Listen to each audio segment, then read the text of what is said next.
بسم اللہ الرحمن الرحیم۔ السلام علیکم۔ میں بریسٹ کینسر سروائیور آپ سب سے مخاطب ہوں۔ یہ میری زندگی کا پہلا ولاگ ہے۔ مجھے یہ ولاگ کرنے کی ضرورت کیوں پیش آئی اور اس کا مقصد کیا ہے؟ ضرورت اور مقصد کے بارے میں سب سے آخر میں بتاؤں گی آپ لوگوں کو۔ اس سے پہلے میں آپ کو اپنے کینسر کی کہانی سناتی ہوں۔ الحمدللہ، اللہ کا مجھ پہ بڑا کرم ہوا کہ اس نے مجھے کینسر جیسے تحفے سے نوازا۔ میں اس کی رضا پہ راضی ہوں، کیونکہ میرا رب اس بیماری اور اس پر صبر کرنے کے بدلے میں مجھے روز آخرت نیک اجر عطا فرمائے گا۔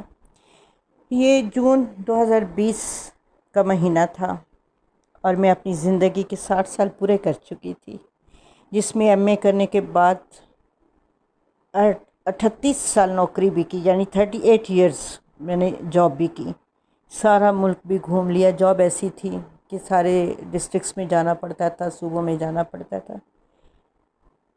تو جاب بھی کی میں نے۔ جون 2020 کی ایک صبح بہت حیران کن تھی میرے لیے۔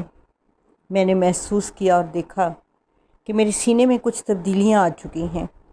بہت پریشانی ہوئی، شرم کے مارے نہ کسی کو بتا سکوں، نہ اس بات کو چھپا سکوں۔ خیر، ایک رات تو جی بھر کے روئی اور اللہ سے رہنمائی حاصل کرنے کی التجا کی۔ صبح تک میں یہ فیصلہ کر چکی تھی کہ مجھے اس کے بارے میں بات کرنی ہے۔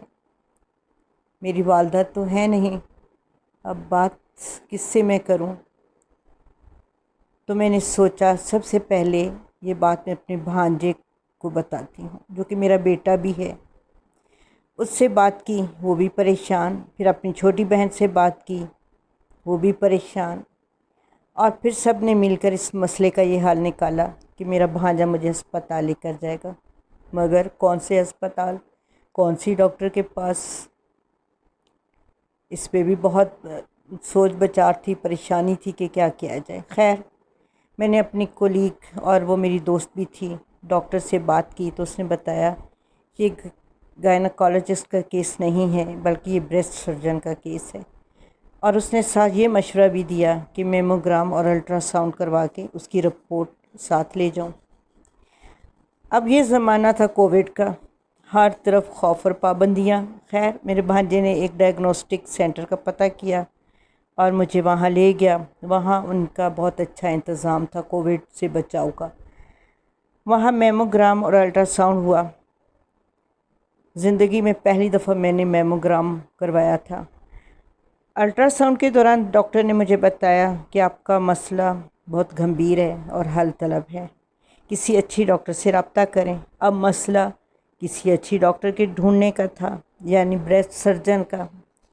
خیر، میں نے پھر اپنی اسی دوست ڈاکٹر سے بات کی اور ان سے معلومات لے کر پھر میں نے ان ڈاکٹر صاحبہ سے اپوائنٹمنٹ لی اور پہنچ گئے اس کی کلینک۔ ڈاکٹر نے چیک کیا اور بایوپسی کرنے کا کہا۔ گھر واپس آ کر یہ پریشانی کہ یہ مخصوص قسم کی بایوپسی کون کرے گا۔ 2-3 ہسپتالوں کے چکر لگائے تو انہوں نے بتایا کہ وہ یہ مخصوص قسم کی بایوپسی نہیں کر سکتے۔ پھر اپنی دوست کے ذریعے پھر ایک لیڈی ڈاکٹر سے رابطہ ہوا اور یوں بایوپسی کا عمل مکمل ہوا۔ 8 دن کے بعد رپورٹ ملی جو کہ انتہائی تشویشناک تھی۔ اب پھر کینسر کے ڈاکٹر ڈھونڈنے کی جستجو شروع۔ بہرحال جولائی میں ایک ڈاکٹر ملی، اس نے سی ٹی اسکین کرا کے کینسر کی دوا شروع کرا دی اور بتایا کہ 2nd سٹیج ہے اور رسولی کا سائز بڑا ہے۔ 3 ماہ بعد جب آپ یہ دوائی استعمال کر لو گی تو رسولی کا سائز چھوٹا ہو جائے گا، تو پھر سرجری یعنی آپریشن کرنا ہوگا۔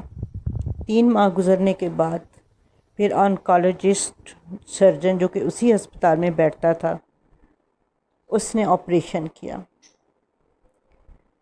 رسولی کے ساتھ ساتھ اس نے بریسٹ بھی ریموو کر دی تاکہ مزید کینسر پھیلنے کا خطرہ ختم ہو جائے۔ خیر، 1 ماہ ریکوری میں لگ گیا۔ اس کے بعد کیمو تھراپی کا عمل شروع ہوا، جو کہ انتہائی تکلیف دہ تھا۔ بہرحال میرے بھانجے اور میری بہنوں، بھائیوں اور بھابھیوں نے میرا بہت ساتھ دیا۔ میں ابھی بھی کینسر کی میڈیسن پہ ہوں، جو کہ مجھے مزید 2 سال تک اور کھانی ہے، پھر 5 سال پورے ہو جائیں گے میرے اس کینسر کے علاج کو۔ یہ تو تھی میری کہانی، ایک پڑھی لکھی خاتون کی جس نے علم اور سہولیات ہونے کے باوجود پریشانیوں کا سامنا کیا۔ آپ سوچیں، گاؤں اور دور دراز کے علاقوں میں رہنے والی خواتین کس قدر پریشانیوں اور تکالیف سے گزرتی ہوں گی اور علاج نہ ہونے کی وجہ سے موت کے منہ میں چلی جاتی ہوں گی۔ اس ویلاگ کی ضرورت اور مقصد یہ ہے کہ میں آپ تک آسان لفظوں میں کینسر کے بارے میں معلومات، شعور اور آگاہی دوں تاکہ آپ کینسر کے مریضوں کا اچھی طرح خیال رکھ سکیں اور انہیں بر وقت ہسپتال پہنچا سکیں۔ کینسر سے متعلقہ معلومات، شعور اور آگاہی کے لیے ایک سیریز شروع کرنے جا رہی ہوں تاکہ آپ تک معلومات پہنچ جائیں اور آپ کو فیصلہ کرنے میں آسانی ہو جائے اور آپ بر وقت کینسر کے مریضوں کو ہسپتال پہنچا کر ان کی زندگی بچا سکیں۔ اس کے ساتھ ساتھ معاشرے میں ان خطرناک رویوں کی نشاندہی بھی کر سکیں جو کینسر کے مریضوں کو ہسپتال پہنچنے میں حائل ہیں اور یوں ہماری کینسر میں مبتلا خواتین موت کا شکار ہو جاتی ہیں۔ امید ہے آپ اس کار خیر میں میرا ساتھ دیں گے۔ یہ ویڈیو صرف معلومات پر مبنی ہوں گی جو کہ آپ کے شعور اور آگاہی میں اضافہ کریں گی اور آپ کو ہسپتال پہنچنے کا جو ہے فیصلہ کرنے میں آسانی ہو جائے گی۔ فی امان اللہ، میں انتظار کروں گی کہ آپ ان خطرناک رویوں کی نشاندہی کریں، اپنے تجربات مجھے اپنے میسج کریں کہ جہاں آپ نے کوئی مریض دیکھا ہو اور پھر اس کو کیا مشکلات پیش آئیں کہ وہ ہسپتال نہیں جا سکی اور وہ موت کی آغوش میں چلی گئی۔ فی امان اللہ، میری طرف سے آپ سب کو اللہ حافظ۔ اللہ آپ سب کا حافظ و ناصر ہو، آپ کا نگہبان ہو اور اللہ تعالیٰ آپ سب کو بیماریوں سے اور محتاجیوں سے بچائے۔ آمین ثم آمین۔